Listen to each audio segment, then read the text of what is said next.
O conjunto de todos os genes de um ser vivo constitui o seu genoma, que é a informação hereditária codificada em seu DNA. Eu não entendi esse final. Quer dizer, não entendi foi nada.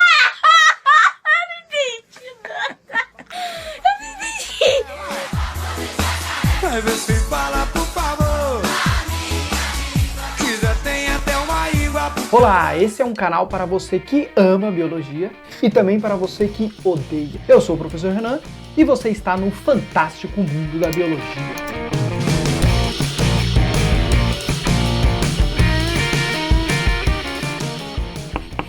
Então, o primeiro termo é justamente genética.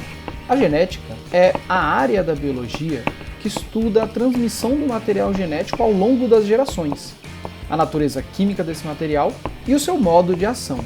Então, dentro da genética, a gente vai estudar bastante as características hereditárias, a hereditariedade, que é justamente a transmissão dos pais para os filhos. Portanto, quando dizemos que algo é hereditário, é que foi passado dos pais para os filhos.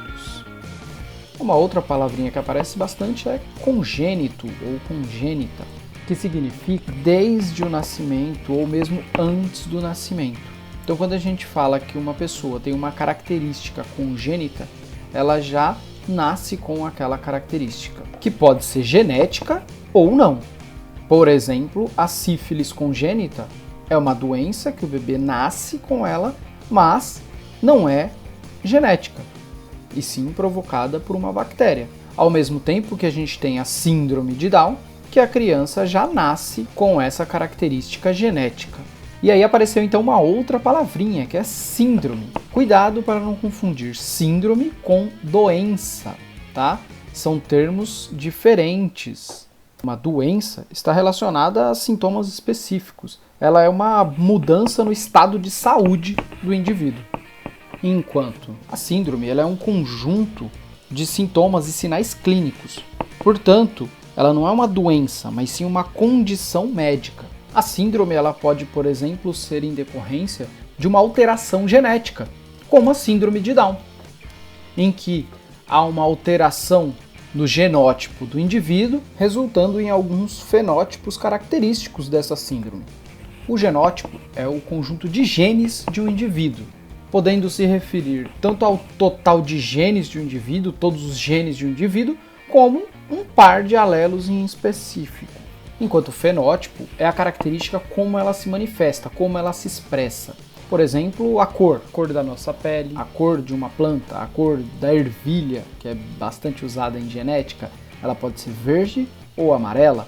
Isso então é o fenótipo dela, é a característica que a gente consegue observar aí. Lembrando que não necessariamente vai ser visível a olho nu, mas é a manifestação daquela característica. Então o fenótipo ele é determinado pelo genótipo e como esse genótipo se manifesta com relação às influências ambientais.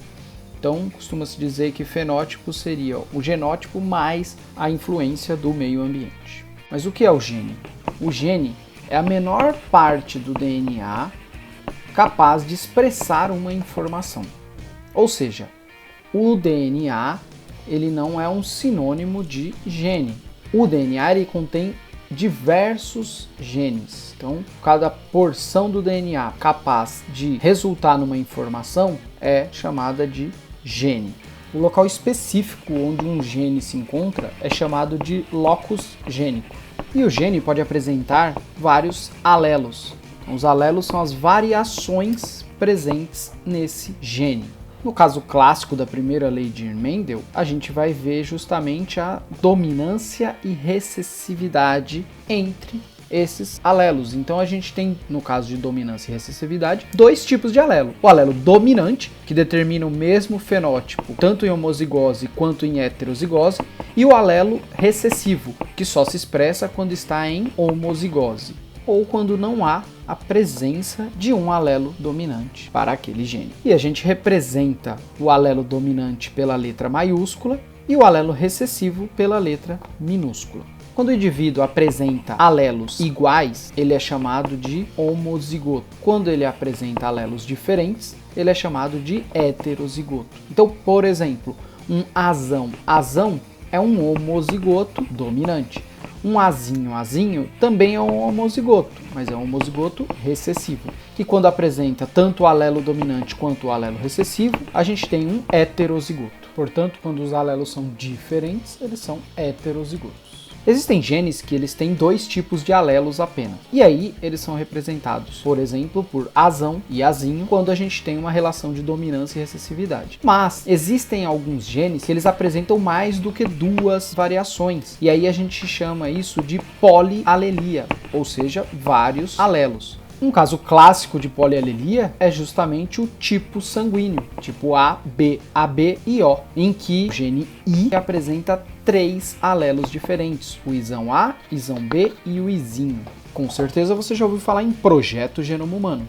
O objetivo dele foi justamente mapear todos os genes da espécie humana. Mas o que é um genoma? Genoma é toda a informação hereditária de um organismo que está codificada em seu DNA, incluindo todos os genes, que é a parte codificante do DNA, e também a parte não codificante. Dependendo do local que você estiver vendo, ou mesmo da prova que você estiver fazendo, pode ser que a definição se restrinja ao conjunto de todos os genes de um ser vivo.